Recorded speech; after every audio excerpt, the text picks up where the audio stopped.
شروع اللہ کا نام لے کر جو بڑا مہربان نہایت رحم والا ہے۔ سورج کی قسم اور اس کی دھوپ کی، اور چاند کی جب وہ اس کے پیچھے چلے، اور دن کی جب وہ اسے روشن کر دے، اور رات کی جب وہ اسے چھپا لے، اور آسمان کی اور اس ذات کی جس نے اسے بنایا، اور زمین کی اور اس ذات کی جس نے اسے پھیلایا، اور نفس انسانی کی اور اس کی جس نے اسے درست کر کے بنایا، پھر اس کو بدکاری سے بچنے اور پرہیزگار بننے کی سمجھ دی کہ جس نے اپنے نفس کو پاک رکھا وہ مراد کو پہنچا، اور جس نے اسے خاک میں ملایا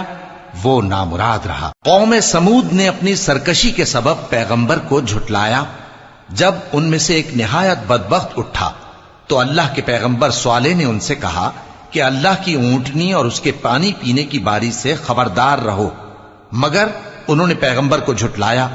پھر اونٹنی کو مار ڈالا تو ان کے رب نے ان کے گناہ کے سبب